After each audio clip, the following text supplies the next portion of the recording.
brutal because I'm going on after somebody just said most of the things that I'm going to say, but way better, way funnier, way more dynamic. That was amazing, man. That was totally cool. Can we just like give another hand for amazing, amazing. So one thing I've been wanting to do this whole time is just do it from here. Is that good? Okay. Hello, I'm Matthew. I work for Gehl. We are a Danish design consultancy based in Copenhagen, actually, and I'll talk a little bit about what that means. I'm sure you can tell from my accent, though, already that I am not Danish. I actually grew up in Peoria, Illinois, so I'm a Midwesterner at heart. I live in New York City right now. I have no idea what happened, how that happened. I'm in New York. I work for a Danish design consultancy. I have to wear these tight pants all the time now. It's totally ridiculous. So anyway, we approach our work as social scientists and designers. And what that means for me, really, is that designers tend to will their vision on the world, right? They know the answer. And I've been guilty of that myself as a trained designer. On the other hand, we have social scientists and economists who are rigorously attempting to find the right answer, but they have no idea what it looks like. And so we try and combine those two approaches with our work. And so we have social scientists and economists and designers all together in our practice. But at the end of the day, what we really focus on, and what we've been focusing on actually for decades, is this idea called public life, right? And public life is what a collective group of people create when they decide to live their lives outside of their home, their workplace, and their car. And why do we do that? Right? It turns out, and a lot of you people here are actually thinking about cities and caring about cities and caring about your communities. And it turns out that if you make cities into places that support public life, you start to hit the banner headline issues that a lot of people that care about cities are worried about, right? Like affordability, attracting and retaining talent, public safety, public health. If you make a city that is good for people to gather and support public life, you make a city that's safer for people, right? If you make a city that's easier to walk around and bike in, you have better public health outcomes. If you make a city into a place that invites more people in to stay longer, it's a more vibrant place, and it's a place that easier and more easily attracts and retains talent, right? The other thing that we're noticing, and this is really exciting, is that this younger generation, these millennials, right? We've all been hearing about the millennials. Are there some millennials in the audience? A few of you here? Yeah. I'm so sick of talking about the millennials. All right, I'm from Generation X right now, which means that I don't really care about much of anything. But nevertheless, what we see is that millennials, this generation of people, have decided that they would rather spend their money on experiences instead of stuff, right? And so places that can offer experiences are going to be the places that are going to attract and retain talent in the future, right? And so we think about that a lot. The other thing we know is that cities tend to be shaped by, or have been shaped by, technical experts, regulators, and financiers. And Jason talked about this a little bit, right? What the outcomes of that can be when that happens. And so we think cities have made a lot of progress in this regard, within form and with regulation. But one thing that has been missing is that cities are not yet intentionally driven by public life, about culture, well-being, and people. And we think that cities need to be public life needs to be an intentional driver into how cities are made. So our work starts with this guy, Jan Gehl. Have any of you heard of Jan Gehl? It's okay. A few nodding heads, that's okay. Jane Jacobs, have people heard of Jane Jacobs? A few more nodding heads. So some people talk about Jan as like the Jane Jacobs of Europe, right? But what you need to know about Jan is that in the 60s, he was an architect, like a modernist architect, designing big, tall buildings in the middle of nothingness, right? And he marries a psychologist who hit him upside the head one day and said, what is the experience of an actual human being in the thing that you're drawing? What would a person feel?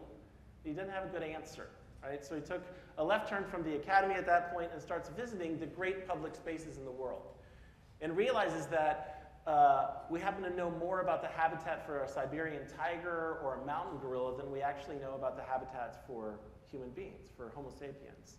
And so instead of looking at the buildings as architects tend to do, right, he turns around and starts actually looking at people and really focusing on What is it that makes a person interact with a space? Or what is it that influences their behavior? Or what is it that makes people comfortable, right? And develops a methodology that we call the Public Space Public Life Survey, which I'll talk a little bit about.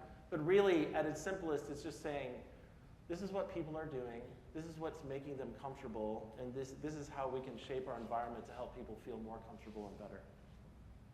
And that information actually starts to influence the way that Copenhagen is shaped, right? So Copenhagen is a city that lands itself at the top of a lot of lists that say things like, most livable city in the world, right? Or most comfortable city in the world, or most beautiful city in the world, or most tall, beautiful, wonderful, smart people in the world, right? Honestly, as the Americans in the office get kind of sick and tired of hearing how awesome Copenhagen is. But the truth is it's a pretty fantastic place, right? The picture on the bottom is roughly what it feels like and looks like today. And what Americans need to understand, what we all need to understand, is that it wasn't always like this, actually. That 30 or 40 years ago, it was a city that was totally dominated by the automobile. And so the thinking that Jan was starting to unlock in the 60s and 70s started to lead the city to make better decisions about how to reshift and balance the city back towards people, right? And the other thing to know about Copenhagen is that they didn't give up their automobility. You can actually get around Copenhagen totally fine and easily on a car. So it wasn't about taking choices away, it was just about increasing the types of things that people could do, right? That you could actually have both.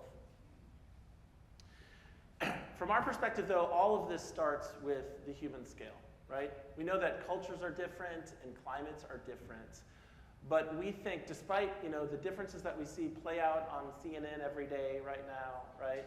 That despite those differences, there's a lot about us that's the same, right? And the way that we interact and move through our environments are really dictated by the things about us that are the same, right? So we're all more or less the same size. We all walk at an average speed of about 3 miles per hour, even from a very early age to a very old age, right? This is my daughter Stella, who incidentally turned 2 yesterday, and she walks at 3 miles per hour, right? Already. Faster. Actually seems like way, way faster now. The other thing that we need to know is that the human mind needs a lot of stimulation to feel good. The human brain needs about 1,000 stimulations per hour, which is about 1 for every 4 seconds, to feel alive, right? And so when you're walking down a street, and some of the streets actually that Jason showed are evidence of this, right? When you're walking down a street that feels good, that you really want to spend time on, it shouldn't surprise us, right? That at 1 per every 4 seconds at 3 miles per hour ends up being around 20 to 24 feet, right? So that rhythm of a really great street and that feeling that we get when we walk down a really great street is actually in our physiology.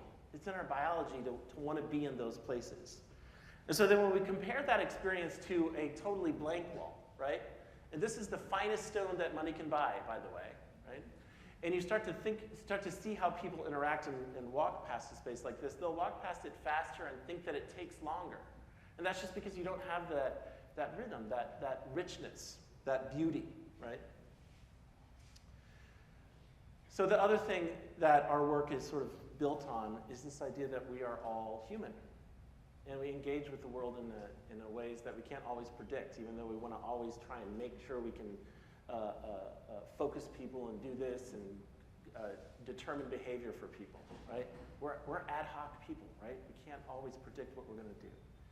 And then to kind of build again on Jason's thing, like even really small investments, like this simple table, become incredibly rich venues for great human interactions, right? It doesn't really take much for us to engage with one another, right? It just has to be at that human scale. So we need to study that a little bit more and think about how our cities are created in order to provide those experiences, right? One of the things we noticed right away is that all cities have traffic departments and very, very amazing, perfect statistics about how cars move through a city and are parked in the city, right?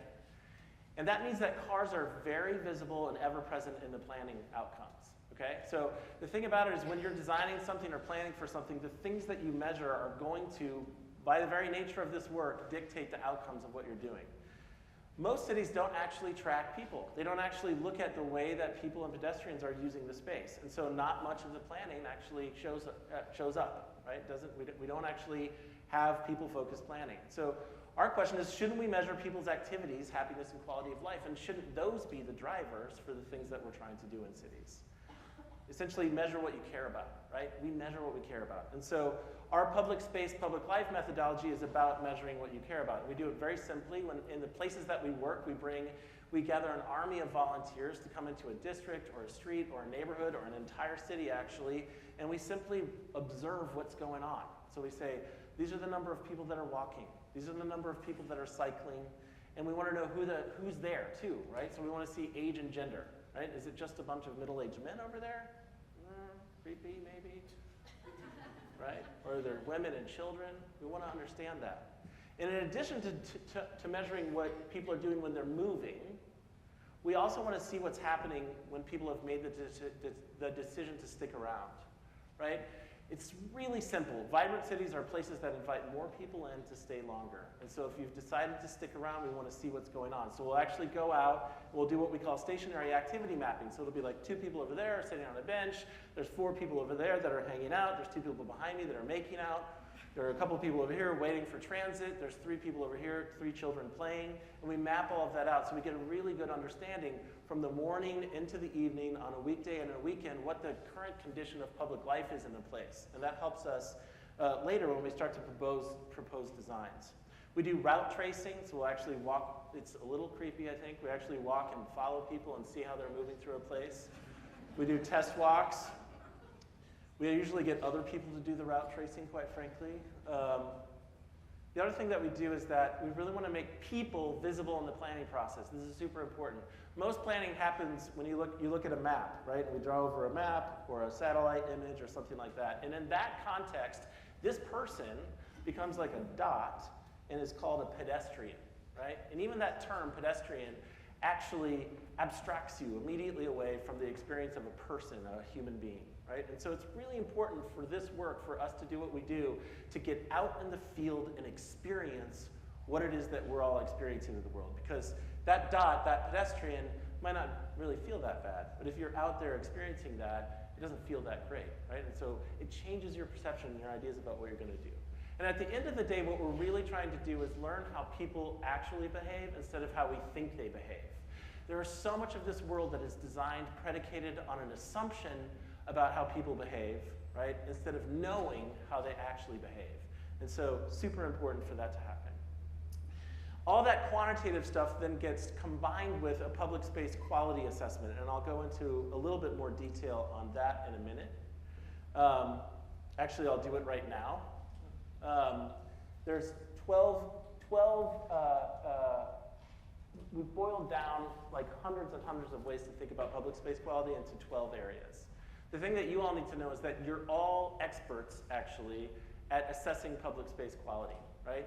We are all walking and making little instantaneous decisions wherever we are about whether or not you're going to go this way or go that way, whether the shade from the tree is going to invite you to walk under it, whether the light is enough for you to feel comfortable to go, whether the noise from the street is too much for you to actually make the decision to cross. We're all making little minute decisions constantly as we engage with our environment. And what we've done is boil it down to 12 so that we can be more specific when we look at the quality of a space. And it operates a little bit like a hierarchy of need. It starts with protection at the top, and then comfort, and then enjoyment. And the thing that you need to know about this is that it doesn't matter actually how beautiful a place is designed. If people don't feel protected, right, or safe, they won't spend time in the space. And that bears out every time we see a spot. So really, having people feel safe and comfortable is crucial. And so when I'm talking about feeling safe, I mean like protection against safety, traffic and accidents, right? And what's interesting about this is it's culturally specific, right? Like one solution doesn't fit at all, right? And in this place, you can tell like these people feel comfortable actually being just about 8 inches away from the traffic going by, right? And maybe that's because in that context, the vehicles are always moving slower. They're just used to it. People are used to looking out the window and making sure they're not plowing into a cafe. In other spaces, we might need a little bit more delineation, right? Like we might need to have a separated bike lane and a sidewalk and then the street.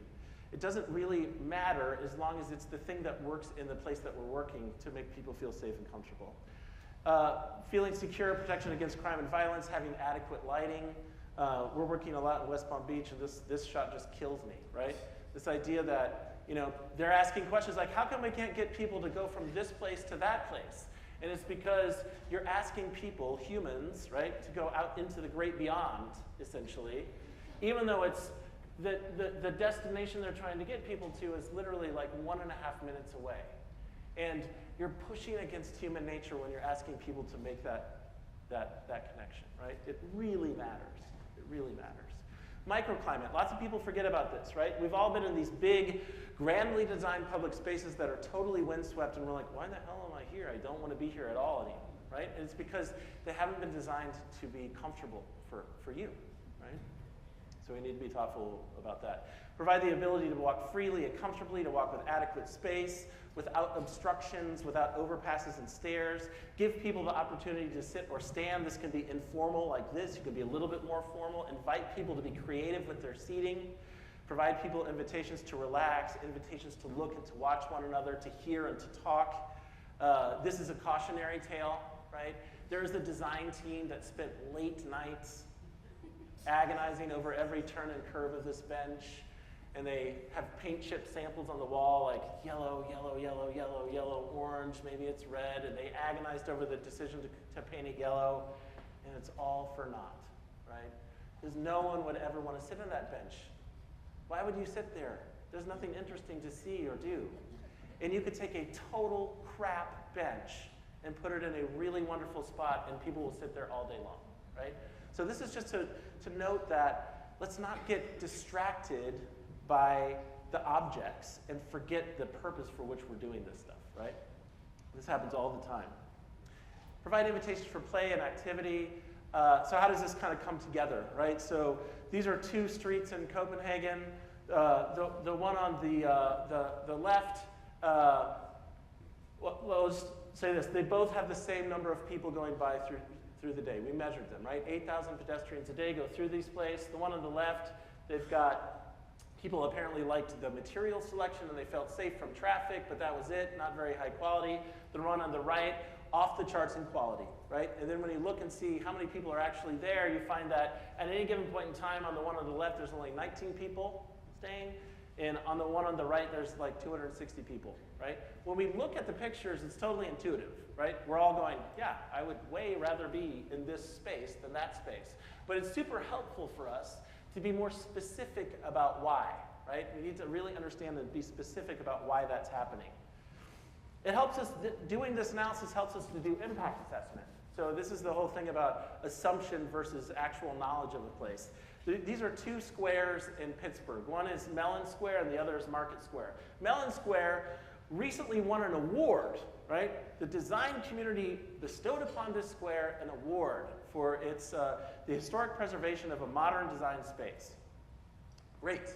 So the experts say that this is an award-winning space. But when we actually go and look at it, what we found is that despite the fact that Mellon Square has 200 public seats, Market Square has 280 public seats, we see a ton more people are actually using Market Square, and only 22 people are using Mellon Square at any given point in time, right? So this helps us be really honest about what's actually happening in these places, right? So despite the fact that the experts said, this is the award-winning one, humans would say, not so much, right? Otherwise I'd be there, I'd be spending time there. So quality matters. Seriously, it's human nature, quality matters. One of the things that I think we talk about most with cities is like, it doesn't matter unless you improve the quality, people are not going to show up. And what Jason does with the Better Block is to just jam up the quality, just like that, right? It's extreme quality as fast as possible, and it brings people there, right? So it's super important. Okay, so nerdy maps ahead. Jason's the cool one, I'm the nerdy guy, right? How about we could go on the road, I'll just be the nerdy guy. But what I wanted to show you is how this is actually bearing out in a lot of the work that we're doing. So we're working in Nashville. This is a very much longer story than I'm going to show. We did a public space quality assessment, and so this map, shows where the ground floor activity was, like it had good streets, right? No blank walls, but actual activity on the street, right? And then we layered that and we said, okay, these are the places that are open at night in downtown Nashville. And then these are the places where the street trees are good, so the shade was there. And then these are the places where the light was good, right? And what happens is you layer over and you see that there are just two pockets of high quality public spaces.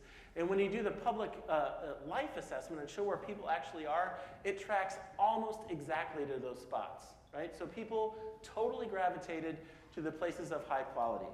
And everywhere we work, that's what's happening, right? So this is West Palm Beach. We were just down there earlier this week, okay? Wow, really? 5. Okay, I'm gonna have to go really fast then.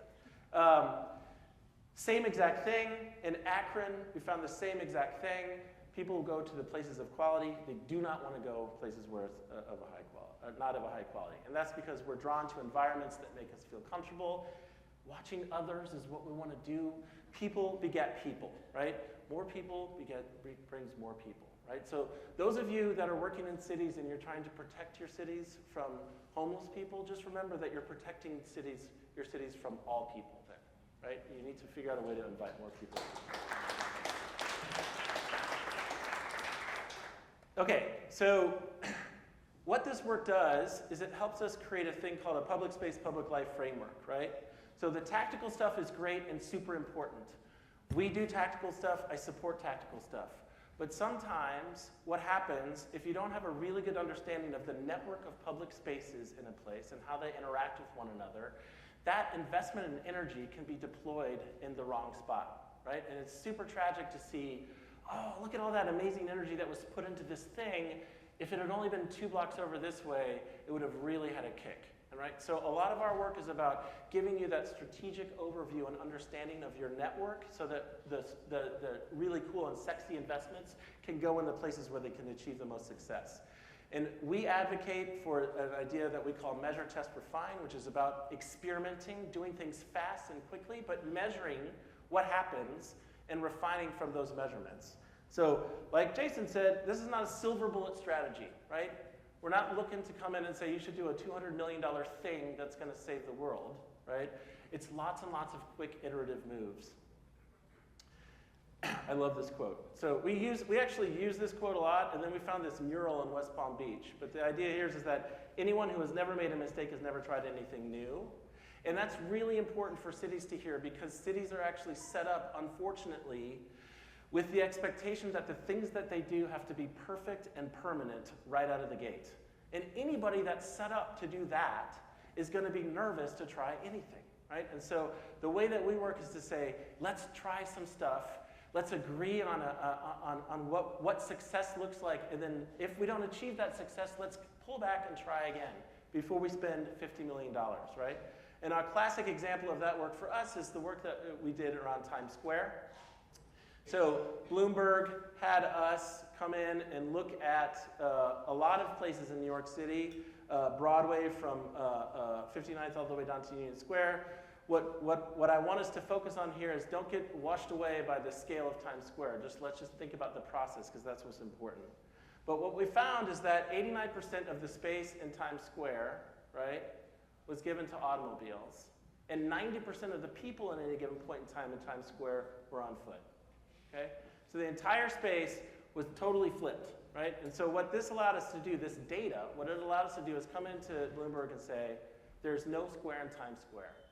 And so you need to think really radically about how to provide better for New Yorkers. And at the time, Jeanette Sadi-Khan was the Department of Transportation Commissioner, and she's an amazing, strong leader, and she said, all right, well, we're just going to try this out. And so that's exactly what they did. Overnight, in the middle of Times Square, they shut it down to automobile traffic, and they bought these chairs at Costco, and then people flooded into the space. And New Yorkers started using it and immediately started complaining about the quality of the furniture, right? Which is amazing, because nobody actually questioned a big idea, the hair on fire idea, which is we're going to stop letting cars go through this place. They said, let's figure out a way to make it better. So they iterated, paint, artists came in, more permanent, and now they have a $50 million snow-headed design permanent plaza installation, right, that they just celebrated yesterday, actually. And it took years to get that done. But if they had come out of the gate and said, this is a drawing of the $50 million thing we're going to do, there is no way it would have happened. Absolutely no way it would have happened, because it would have scared the hell out of everybody. The regulations are too intense. this trial and error, measure, test, and refine was the way that they could actually get to that really big idea. And it de-risked that large investment for the city. We're going to try something for not much money. We're going to see how it goes before we spend $50 million on something in concrete. That's the incorrect thing to do. All right, so I'm going to skip a couple, but I want to get to this 1 minute, 2 minutes. All right. Do you guys want to see like 2 more things? Okay. Can I go over a few minutes to do that? All right. So just ask the audience. She's like, no, don't do it. All right. So Sao Paulo, I'm going to do 5 minutes. Is that okay? 5 minutes. I'm doing 5 minutes. So Sao Paulo, you know what? I'm going to skip Sao Paulo. It's super cool though. But those of you that are interested in it, we'll come back, we'll look at my computer, and we'll just go through it in a little thing. One other point. This is super important, actually. Most of the time, cities are divided into these buckets, right? The street actually is, right? So planning department takes care of this piece, parks takes care of this piece, Department of Transportation takes care of this piece, a bid might take care of this piece, historic preservation takes care of this piece. None of us feel that when you walk in the street, right? You don't go, oh, this is a DOT thing, I'm going to walk over here to the planning thing, and I can complain to the historic preservation person about that. The entire street is the experience. And so the cities that have done this really well have actually started to move towards a model of creating what I call an Office of Public Life, which is that the decisions that they make about how they spend money and how they manage these spaces are actually held all together with this larger goal about improving places for people, right? Instead of just this single-minded goal that they might have if they were within their own agency bucket, right? So I'm going to skip Denver and then just finish with a fun one, I think. Because don't be afraid to have fun. Kyle's going to talk a little bit about this. We did a bunch of prototyping in Akron.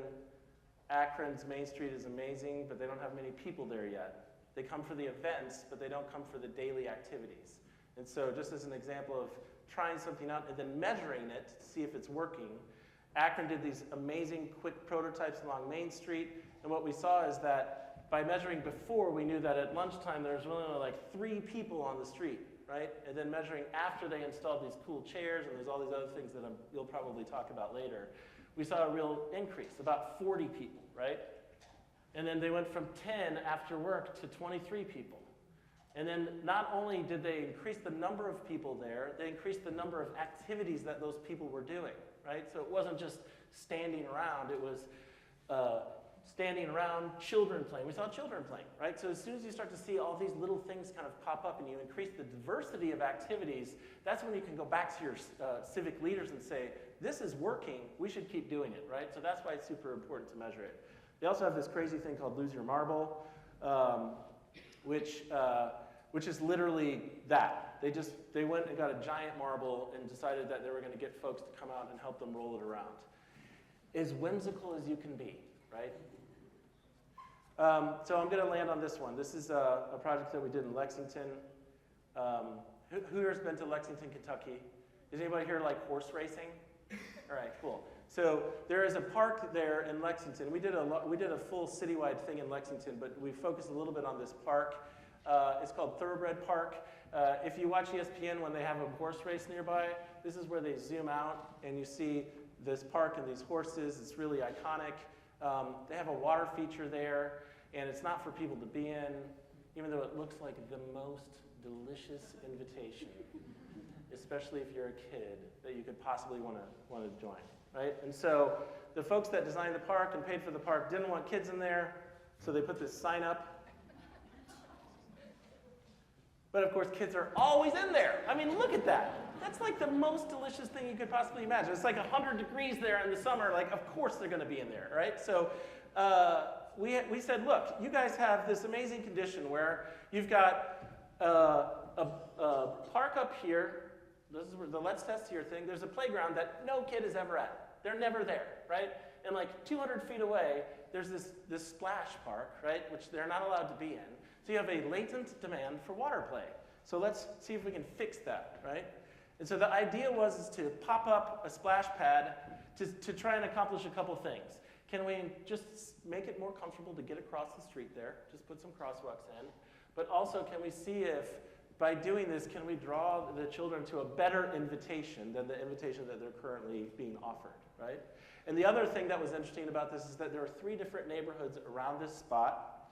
Each had very significantly different socioeconomic makeup. And so the second question was, can we create a play element that draws children in and then increases the opportunities for people from different backgrounds to connect with one another? Because kids don't give a crap about that stuff, right?